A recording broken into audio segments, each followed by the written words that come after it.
नमस्कार, आप देख रहे हैं हल्ला बोल। आपके साथ मैं हूं अंजना ओम कश्यप। आज चर्चा एक ऐसे मुद्दे पर जो हिंदुस्तान की राजनीति की धुरी पर लंबे वक्त तक रहा। 13 सितंबर 2008 में सीरियल ब्लास्ट से दिल्ली दहल उठी थी। गुनहगारों की तलाश में दिल्ली पुलिस ने बाटला हाउस में इंडियन मुजाहिदीन के आतंकियों को घेरा था। इसी दौरान मुठभेड़ हुई, 2 आतंकी मारे गए जबकि 2 फरार हो गए। तब यूपीए सरकार थी और कांग्रेस नेताओं ने इसे फर्जी एनकाउंटर बताया था, जबकि यूपीए सरकार के गृह मंत्री ने इसे सही बताया था। अब दिल्ली की साकेत कोर्ट ने उस एनकाउंटर को सही ठहराते हुए मुख्य आरोपी इंडियन मुजाहिदीन के आतंकी आरिस खान को दोषी ठहराया। ऐसे में बीजेपी पूछ रही है, क्या जो नेता इसे फर्जी बता रहे थे, जो आंसू बहा रहे थे, वो आज माफी मांगेंगे? हमारे साथ एक्सक्लूसिव आज तक पर हल्ला बोल में केंद्रीय कानून मंत्री रविशंकर प्रसाद जी इसी चर्चा में जुड़ेंगे। लेकिन उससे पहले जल्दी से आपको अपनी छोटी सी रिपोर्ट दिखा देते हैं।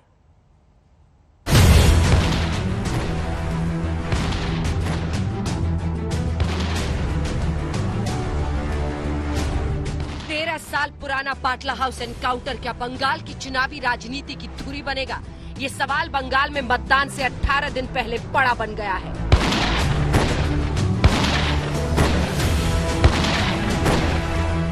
दिल्ली के साकेत कोर्ट ने इंडियन मुजाहिदीन की आतंकी पाठशाला से निकले आरिस खान को सितंबर 2008 में बाटला हाउस एनकाउंटर में दिल्ली पुलिस के इंस्पेक्टर मोहन चंद्र शर्मा की शहादत का जिम्मेदार माना है। 3 लाइनों में आपको याद दिला दें कि क्या हुआ था सितंबर 2008 में। दिल्ली पुलिस को खबर मिली कि इंडियन मुजाहिदीन के आतंकी दिल्ली को दहलाने का मंसूबा रच रहे हैं। इसे भांपकर दिल्ली पुलिस की टीम बाटला हाउस के इस मकान में पहुंची। यहीं पर मुठभेड़ हुई और दिल्ली पुलिस के super cop inspector Mohan Chand Sharma शहीद हो गए थे। बीते दिन आरिस खान को अदालत ने इंस्पेक्टर शर्मा की हत्या का दोषी करार दिया है। आतंकवादी को ये बड़ी अब इस मामले पर बीजेपी ने उन तमाम नेताओं को कटघरे में खड़ा कर सवाल दागा है जिन्होंने उस वक्त बाटला हाउस एनकाउंटर को फर्जी करार दिया था। पहले सुनिए बाटला हाउस एनकाउंटर पर राजनीतिक दूरबीन से 13 साल पहले किस नेता को क्या नजर आया था। हमने वजीर आजम से बात करी, हमने सोनिया गांधी जी से बात करी। सोनिया गांधी जी को उस हादसे की हमने तस्वीरें दिखाई तो उनके आंसू फूट पड़े और उन्होंने हाथ जोड़कर कहा कि ये तस्वीर मुझे मत दिखाओ, फौरन जाओ वजीर आजम से बात करो। कई लोगों के मन में शक है कि क्या उन युवाओं को मारने की जरूरत थी या उन्हें जिंदा पकड़ा जा सकता था। अगर वो दोनों शख्स आतंकवादी थे तब तो उनको जिंदा पकड़ना और भी जरूरी था ताकि उनके मालिकों का पता लगाया जा सके। और अगर वो निर्दोष थे तो क्या दोषी पुलिस वालों को सजा नहीं मिलनी चाहिए? बड़ा साजिद, छोटा साजिद कौन है मुझे जानकारी नहीं है, लेकिन बाटला हाउस एनकाउंटर पर मैं आज भी कायम हूं कि वो फेक एनकाउंटर था। उसकी जुडिशियल इंक्वायरी होना चाहिए। तो अब हो जाती है तो सारी बातें अपने आप खुल जाएंगी। तृणमूल कांग्रेस चीफ गिन गिन के नाम लिया कानून मंत्री रविशंकर प्रसाद ने। प्रेस कॉन्फ्रेंस में सवाल दागा कि क्या वोट के लिए आतंकवाद की लड़ाई को इस तरह से कमजोर किया जाएगा। पूछा, माफी मांगेंगे आज ये तमाम नेता? बीजेपी ने तब भी आरोप लगाया था कि तमाम पार्टियां मुस्लिम वोट बैंक की राजनीति कर रही हैं। सलमान खुर्शीद जी, आपको क्या कहना है? अभी आपके आंसू निकल रहे हैं या सोनिया जी के निकल रहे हैं कि नहीं? आरिफ खान की सजा हो गई तो? और दिग्विजय सिंह जी, आपको क्या कहना है? यह बहुत ही गंभीर सवाल है। बाटला हाउस कांड को Samajwadi party, BSP, Congress party, left parties, Mamata ji, इन सबों ने नेशनल इश्यू बनाया था। बंगाल में मतदान में 18 दिन बचे हैं और 6 दिन बाद अदालत आरिस खान को सजा का ऐलान करेगी। लेकिन इससे पहले बाटला हाउस एनकाउंटर को मुद्दा बनाकर बीजेपी इंस्पेक्टर मोहन चंद्र शर्मा की शहादत को मुस्लिम तुष्टीकरण की बलि चढ़ाने पर विपक्ष से माफी की मांग कर रही है। आज तक ब्यूरो। आइए बातचीत की शुरुआत करते हैं। हमारे साथ केंद्रीय मंत्री रविशंकर प्रसाद जी इस वक्त आज तक पर एक्सक्लूसिव लाइव है। रविशंकर प्रसाद जी, आपके इस हमले को बंगाल के चुनावों से जोड़कर देखा जा रहा है, क्या लगता है आपको? माफी मांगेंगे सोनिया गांधी या सलमान खुर्शीद या दिग्विजय सिंह? आखिर इस प्रहार का क्या मतलब है ऐसे वक्त पर? देखिए, पहले ये पूरा विषय किसी चुनाव से संबंधित नहीं है। 13 साल पहले यह घटना हुई थी और मैं आपको धन्यवाद दूंगा कि आपने उन सबों के टीवी बाइट्स को दिखा दिया